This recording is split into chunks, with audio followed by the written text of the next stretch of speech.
additional layer that may prevent changes to the member status within the meaning of Article 97 and 99 of the Constitution. The House's attention is also brought to Article 105 of the 1992 Constitution, which provides that a person who sits or votes in Parliament, and I quote, knowing or having reasonable grounds for knowing, unquote, that he is not entitled to do so, commits an offense. It is crucial to emphasize that Article 105 is penal in nature should the member know that he ought not to be in the chamber and he participates in the activities in the chamber.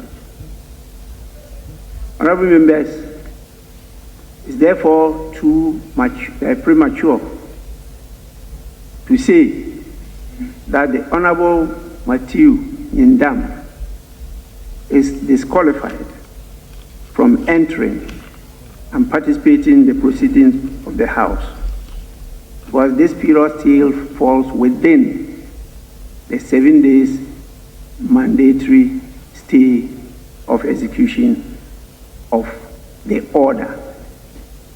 Honorable members, this is not a declaratory order. It is an executive order that was delivered by the High Court. And so the honorable member is right to have been in the House yesterday and to have participated in the proceedings.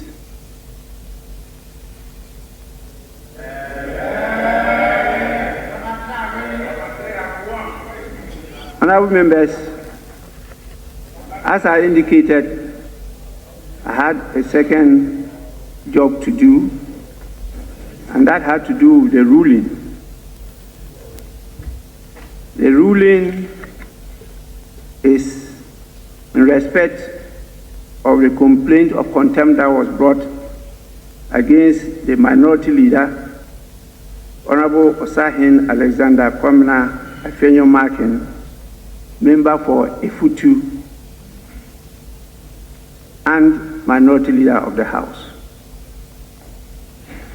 Honorable members, on Tuesday, 11th November 2025, this House received a formal complaint under Order 6 and 33 from Honorable Mahama Ayarga, Member of Parliament for Boko Central and Majority Leader. The complaint alleges that Honorable Osahin Alexander Kwamina Afenyo Markin, Member for Efutu and Minority Leader, has engaged in conduct which, if substantiated, may constitute contempt of Parliament and a breach of parliamentary privilege pursuant to Orders 30 and 31-0 of our standing orders. The complaint arises from events said to have occurred during the sitting of the ECOWAS Parliament in Port Harcourt, River State, Nigeria, from 25th to 28th September 2025. According to Honorable Ayarga, Honorable Afenyo Markin attended that session of the ECOWAS Parliament in contravention of a duly adopted resolution of this House, which excluded his name from Ghana's delegation to that regional parliament. The complainant asserts further that this conduct amounts to an affront to the authority and dignity of Parliament, and accordingly invites the Speaker to refer the matter to the Committee on Privileges and Immunities for inquiry and recommendation to the House.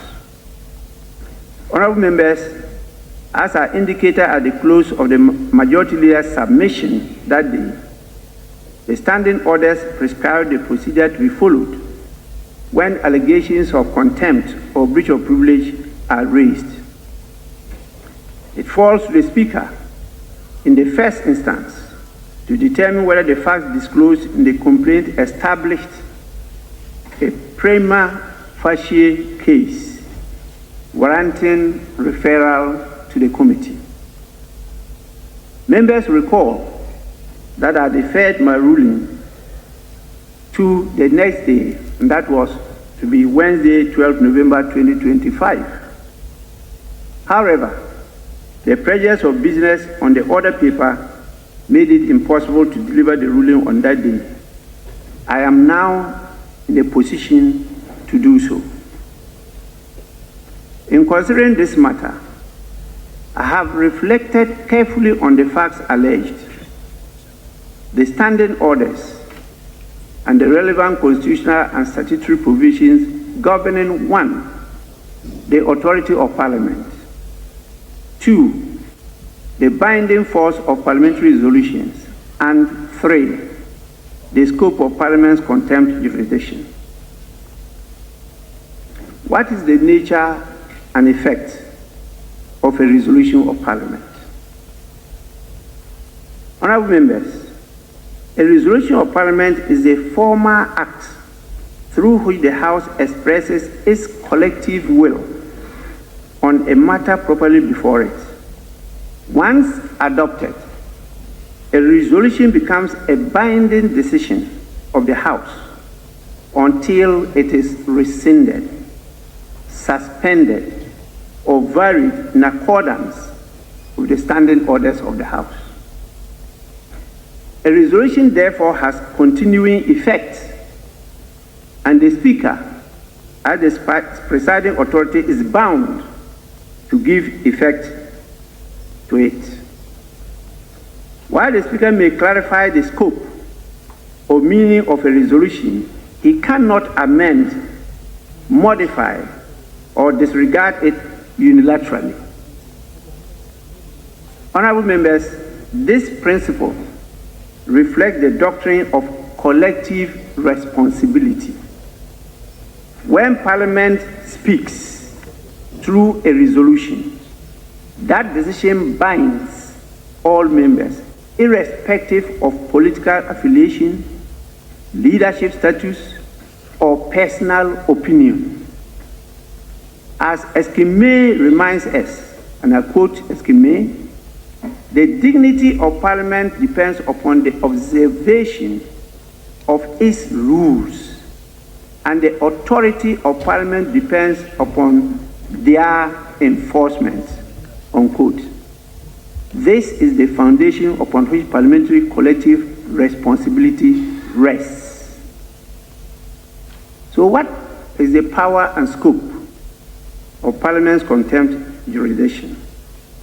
Contempt of Parliament refers to any act or omission that obstructs, impedes, or undermines Parliament in the performance of its functions, or which affronts its dignity, or tends either directly or indirectly to obstruct, impede, undermine Parliament in the performance of its functions, or affront the dignity of Parliament.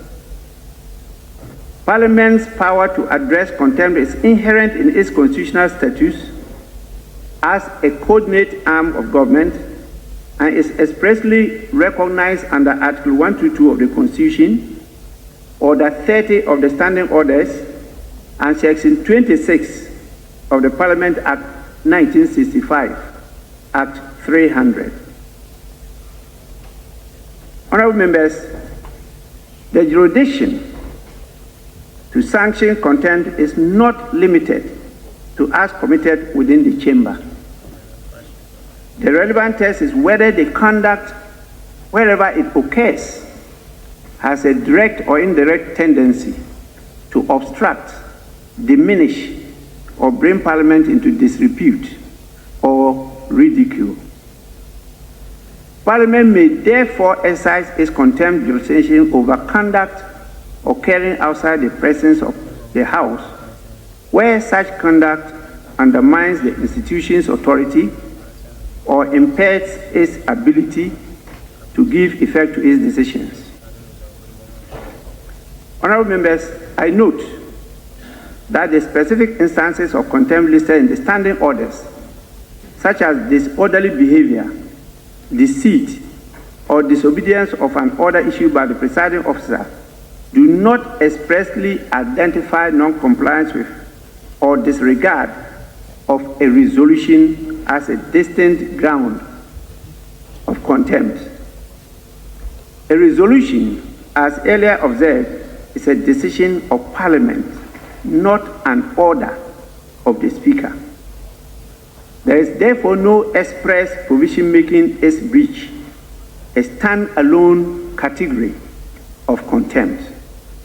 However, Section 26 of Act 300 makes clear that the enumeration of contempt grounds is not exhaustive. Parliament retains the right to treat as contempt any act that impedes its functions or affronts its dignity. Order 31A similarly contemplates conduct, whether specific or general, that brings Parliament into disrepute or undermines its institutional authority. It is within this broader category that the present allegation must be assessed. Honorable members, it is useful to consider what constitutes an affront to the dignity or authority of Parliament. Orders 30C and 31 prove directly or indirectly brings Parliament into disrepute or which undermines its authority, reputation, or dignity may amount to contempt. These capture behavior that, while not obstructing proceedings, undermines Parliament's standing, coherence, or credibility. An affront to the dignity or authority of Parliament may arise where a member's conduct A. challenges or disregards a valid act or decision of the House. B. diminishes the institutional authority of Parliament or the Speaker. C. undermines public confidence in the discipline, unity, or dignity of Parliament. Or D. brings Parliament into disrepute before state organs or external bodies. Unlike other specific grounds of contempt set out in the standing orders, this category focuses not on the place where the act occurred, but on its effect. Conduct that conveys the impression that Parliament's decision may be ignored without consequence qualify as an affront to dignity, even if committed outside the presence of the House. Democratic experience across the world teaches that institutions endure not by their formal design alone, but by the conduct of those entrusted with them. The strength of this House, therefore, rests not merely in its constitutional design, but in the consistent respect members accord to its decisions and processes. Honorable members, having reviewed the complaint, the standing orders, and the governing principles, I am satisfied that the matter raised prima facie implicates the dignity and institutional integrity of this House. Pursuant to Order 34.1, I therefore refer the matter, the complaint lodged by the Honorable Member for Bawku Central and a Majority Leader to the Committee on Privileges and Immunities for examination, inquiry, investigation, and report to the House. The committee is directed to 1. ascertain the relevant facts giving rise to the complaint, including the actions taken by the House and by the Honorable Member concerned. 2. Review those actions taken within the framework of our standing orders and the applicable protocols of the ECOWAS Parliament. 3, determine whether the conduct, if established, constitutes contempt of Parliament or a breach of privilege under Orders 30 and 31A. And 4, make appropriate recommendations to the House for its consideration. In conclusion, honorable members, whatever our political differences, the authority of Parliament rests on a shared commitment to respect its decisions and uphold the integrity of its processes.